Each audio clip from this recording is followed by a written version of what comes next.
Terbukti dalam kurun waktu 50 tahun terakhir, sebelum Saddam dieksekusi tahun 2003, sebelum Gaddafi dieksekusi tahun 2011, ada Thomas Sankara dieksekusi. Sebelumnya, Sylvanus Olympio dari Togo juga melakukan perlawanan terhadap Prancis akan menggunakan kekuatan currency Togo berdasarkan emas, juga dieksekusi. Bahkan tergulingnya Pak Karno oleh CIA adalah bagian dari rencana besar Pak Karno menguatkan rupiah berbasis sumber daya alam dilibas oleh CIA. Kembali ke 14 negara Afrika ex-jajahan Prancis yang nilai ekonominya mendekati 3 triliun dolar yang setengahnya dipegang Perancis kekayaannya. Tidak akan membuat negara-negara Afrika tadi menjadi kaya. Karena itulah peluang Tiongkok masuk menggunakan bukan uang yuan, tetapi strategi currency. Pakai jual barang, pakai gedung, pakai jalanan, pakai jembatan, pakai pelabuhan. Dan ini soft power berikutnya yang ngerjain Afrika. Keduanya, cara currency IMF atau francophone versus barang Tiongkok, proyek Tiongkok itu sama saja. Mau ambil sumber daya alamnya. Pinternya Tiongkok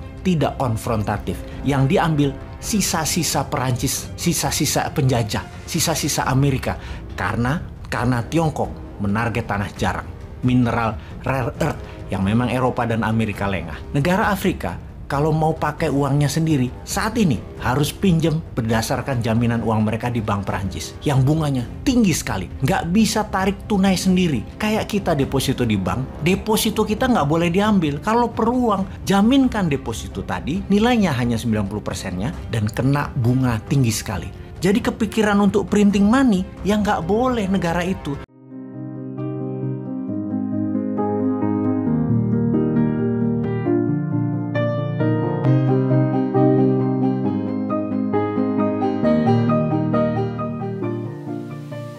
Menjadikan emas sebagai alat bayar, kita sadar tidak mudah. Karena currency, uang fiat adalah alat yang hadir di dunia ini oleh negara adikuasa. Memang didesain bukan hanya sekedar sebagai alat bayar, tapi sudah menjadi senjata perang ekonomi. Currency dipaksakan pemakaiannya yang dikuasai oleh beberapa negara saja, namun mereka tidak bisa melakukan itu pada emas. Apalagi negara tersebut menghasilkan emas, punya tambang emas. Karena emas bisa jadi milik siapa saja. Karena itu peredaran dan produksinya dikendalikan oleh negara adikuasa tadi agar tidak mengganggu currency utama dunia milik mereka. Sehingga siapapun berpikir menjadikan emas sebagai alat tukar, sebagai currency, akan mendapatkan tantangan luar biasa, terutama dari Barat dan sekutunya. Terbukti dalam kurun waktu 50 tahun terakhir, sebelum Saddam dieksekusi tahun 2003, sebelum Gaddafi dieksekusi tahun 2011, ada Thomas Sankara dieksekusi.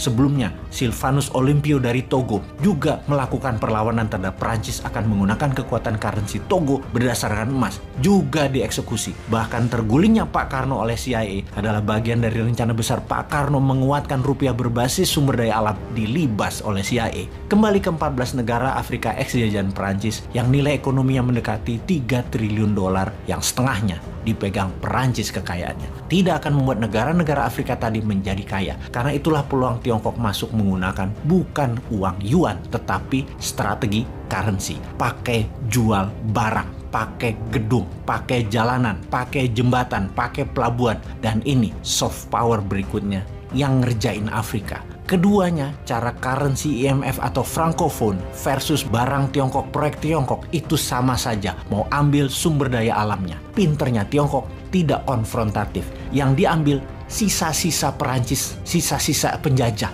sisa-sisa Amerika. Karena Tiongkok menarget tanah jarang, mineral rare earth yang memang Eropa dan Amerika lengah. Negara Afrika kalau mau pakai uangnya sendiri, saat ini harus pinjam berdasarkan jaminan uang mereka di Bank Perancis. Yang bunganya tinggi sekali. Nggak bisa tarik tunai sendiri. Kayak kita deposito di bank, deposito kita nggak boleh diambil. Kalau perlu uang, jaminkan deposito tadi, nilainya hanya 90%-nya, dan kena bunga tinggi sekali.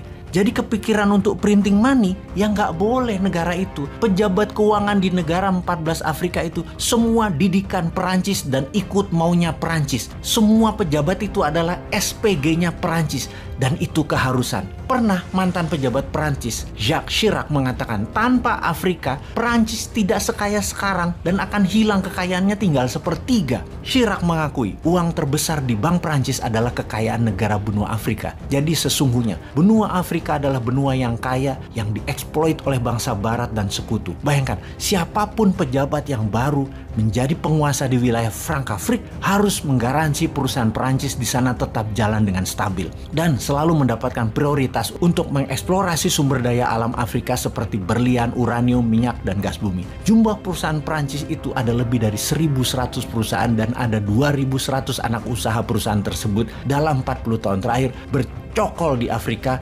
menyedot kekayaan alam Afrika. Semuanya punya hak first right to refusal atas semua sumber daya alam agar tidak boleh negara lain, termasuk perusahaan lokal negara Afrika tersebut, tidak boleh. Perusahaan Prancis harus mendapatkan kontrak utama di setiap pekerjaan tambang yang mereka akan lakukan.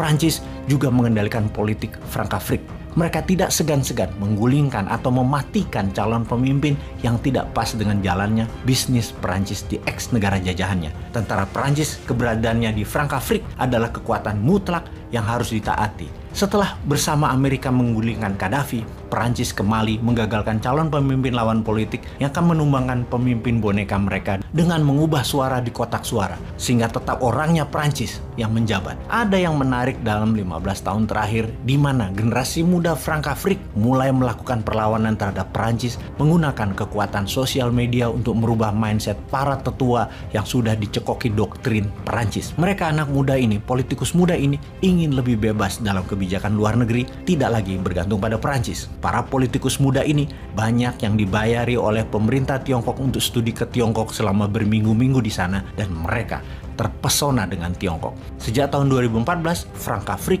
mulai dimasuki Tiongkok yang melakukan soft power perlahan dengan membangun apa yang Perancis tidak bangun, seperti jalanan infrastruktur, pengadaan listrik power plant, pelabuhan laut yang kita semua tahu. Kebutuhan itu semua yang paling membutuhkan adalah Tiongkok sendiri, karena barang-barang Tiongkok yang tersisa, yang murah dibuang ke Afrika, perlu sarana pelabuhan, jalanan, dan bangunan yang ditanggung oleh negara lain hutangnya. Semua Tiongkok yang membangun.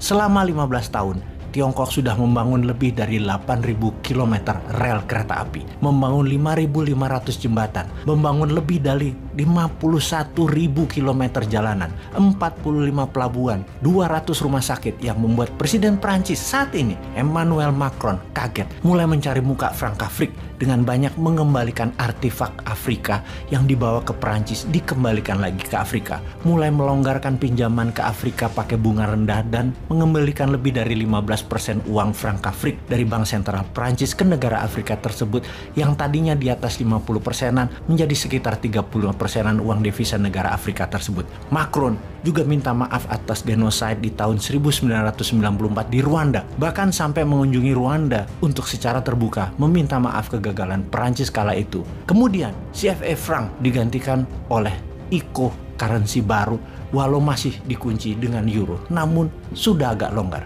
Perancis mulai berubah. Intinya Afrika sudah dihabisi sumbernya oleh Eropa. Kemudian masuk Tiongkok. Kalau Indonesia kapan? Indonesia sebentar lagi akan memainkan peran dengan gold payment systemnya. Sebentar lagi. Sabar ya.